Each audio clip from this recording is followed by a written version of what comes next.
Honorable adjudicators, participant of the LDI, and respected audience, today we strongly believe that relocating Pasar Matica is a more effective and long-term solution than merely revitalizing it. While the government has already made significant efforts to improve the market, such as building the golden putti and organizing vendors, the core problems remain several traffic congestion, poor sanitation, and unmatched street vendors, and even issues with public safety.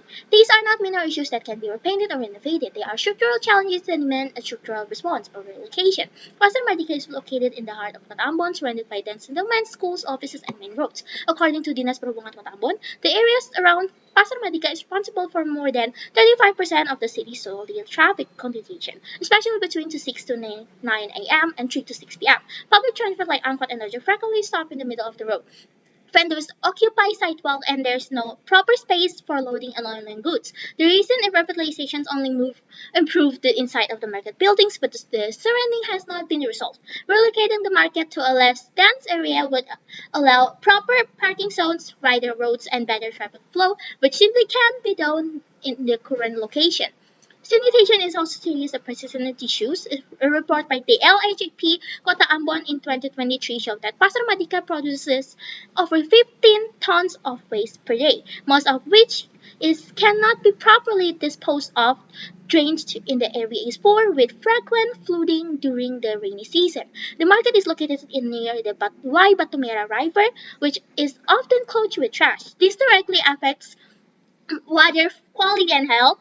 Even after the construction of Gedung Putih in 2022, many waste management problems remain. Moving to the market and new location would allow the government to design a complete sanitation system from the beginning, including proper drainage and toilet facilities and even waste separation system, which is something very difficult to implement in the existing congregations.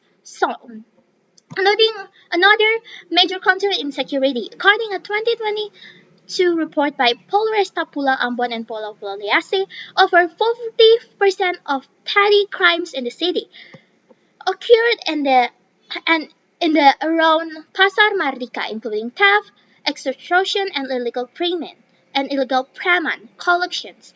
Traders have Traders have or access to good selling spots. Revitalization efforts have not fully addressed this, since there's groups that continue to operate in the crowded, unregulated space. A new proposed and built market would allow the government to enforce better surveillance and establish permanent police or Satpol BP plus and prevent this from becoming a problem again.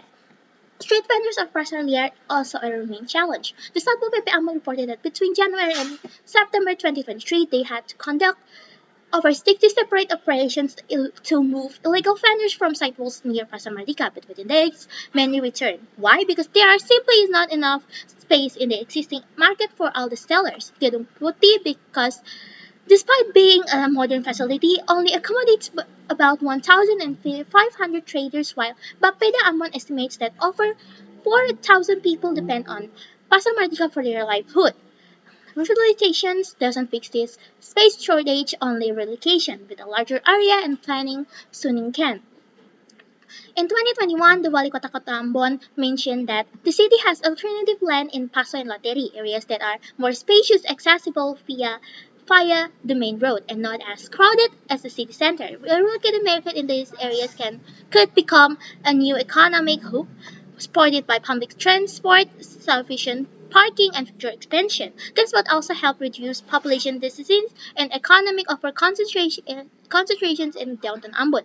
Right now, over 60% of Ambon's informal economy operates within a 2-kilometer radius of Pasar Malika, which is not sustainable in the long term.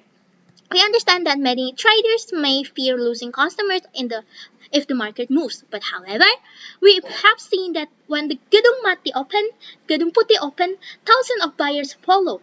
With proper transport access and promotion, relocation will not reduce sales, it will likely improve them. In concrete increased by up to 20% due to better facilities and cleaner conditions.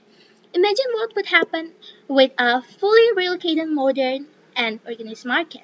In conclusion, revitalization is like putting a bandage on a deep wound. won't.